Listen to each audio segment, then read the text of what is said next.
আমার বাসার সবাই আমার হাতের ইলিশ পোলাওটা পছন্দ করে। আপনাদের সাথে সেই রেসিপিটাই শেয়ার করছি। প্রথমে তেলটা যখন গরম হয়ে যাবে তখন পেঁয়াজ দিয়ে দিব, আর পেঁয়াজটা হালকা একটু লাল কালার চলে আসলে তখন আদা বাটা আর রসুন বাটা দিয়ে দিতে হবে। আর আদা বাটা রসুন বাটা আমি 1 চা চামচ করে দিয়েছি। তারপর 1 চা চামচ লাল মরিচের গুঁড়া আর স্বাদ মতো লবণ দিয়ে ভালোভাবে মশলাটাকে কষিয়ে নিতে হবে।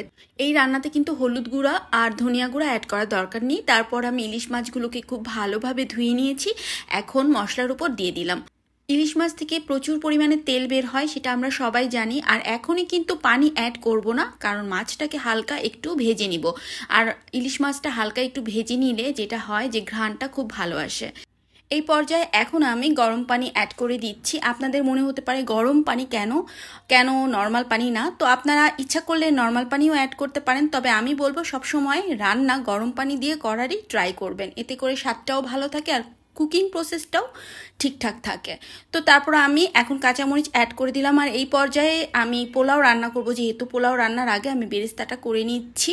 আর আমি সবসময় যেটা করি, বেরেস্তা যেই তেলের মধ্যে তৈরি করি সেই তেলের মধ্যে আমি বিরিয়ানি বা পোলাও রান্না করে ফেলি। এতে করে যে বেরেস্তার একটা ঘ্রাণ, সেই ঘ্রাণটা কিন্তু পোলাওর মধ্যে বিদ্যমান থাকে বা বিরিয়ানির মধ্যেও বিদ্যমান থাকে। তারপর আমি এখানে কিছু মশলা অ্যাড করলাম, দারচিনি আর এলাচ। যেহেতু পোলাও রান্না করছি এর চাইতে বেশি কিছু আর দেওয়ার দরকার নেই, দারচিনি আর এলাচ অ্যাড করলেই হবে। আর অন্য আরেকটা চুলাতে আমি ইলিশ মাছটা বসিয়েছিলাম, সেটা হয়ে গিয়েছে। তো ইলিশ মাছগুলোকে আমি উঠিয়ে নিচ্ছি। আর ইলিশ মাছের যে গ্রেভিটা সেটা আমি অল্প একটু উঠিয়ে নিব, যাতে যখন আমি বা আমার পরিবারের সবাই খাবে তখন একটু গ্রেভিটা দিয়ে খেতে পারে, তার জন্য। আর এখন আমি বাকি গ্রেভিটার মধ্যে পানি অ্যাড করে দিলাম, আর সেই পানিটা যখন একটু বলক চলে আসবে তারপর পোলাওর মধ্যে দিয়ে দিব। এই পর্যায়ে এখন আমি লবণ অ্যাড করব। আর আগে থাকতে গ্রেভিতে যেহেতু একটু লবণ ছিল, তাই লবণটা কিন্তু অবশ্যই বুঝে শুনে দিতে হবে। তারপর কাঁচামরিচ অ্যাড করে দিলাম। আর তারপর আমি এখানে কিছু কিশমিশও অ্যাড করব, যেহেতু পোলাও রান্না করছি একটু কিশমিশ দিলে আমার কাছে খেতে ভালো লাগে। তারপর ঢেকে দিব, কারণ পোলাও সবসময় ঢেকে রান্না করতে হবে। দেখতেই পারছেন একদম সুন্দর ঝরঝরে হয়ে গিয়েছে। এখন আমি একটু নেড়ে চেড়ে দিচ্ছি। আর আপনাদের একটা ট্রিক্স বলি, যে পোলাও ঝরঝরে হবার জন্য কি করতে হবে।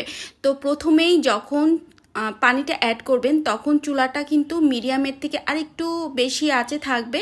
তারপর যখন একটু দেখবেন পানিটা টেনে আসছে, তখনই চুলার নিচে একটা তাওয়া দিয়ে দিবেন আর চুলাটা একদম কমিয়ে দিতে হবে। আর নামানোর আগে অবশ্যই ঘি অ্যাড করবেন, এতে করে ঘিয়ের ফ্লেভারটাও পোলাওর মধ্যে থেকে যায় আর খেতে খুব ভালো লাগে। আর আপনারা যদি চান তাহলে একটু কেওড়ার জলও অ্যাড করতে পারেন। ইলিশ পোলাওয়ে আসলে কেওড়ার জল না দিলেও চলে, কারণ ইলিশের যে ঘ্রাণটা সেটাই অনেক থাকে, শুধু শুধু কেওড়ার জল না দিলেও চলবে। তো আজকে রেসিপিটা আপনাদের সবার কাছে কেমন লেগেছে তা কিন্তু অবশ্যই কমেন্ট বক্সে আমাকে জানাবেন। আর এইভাবে বাসাতে ট্রাই করবেন, খেতে কিন্তু সত্যি খুব ভালো হয়। তো আজ এই পর্যন্তই, সবাই ভালো থাকবেন। আল্লাহ হাফেজ।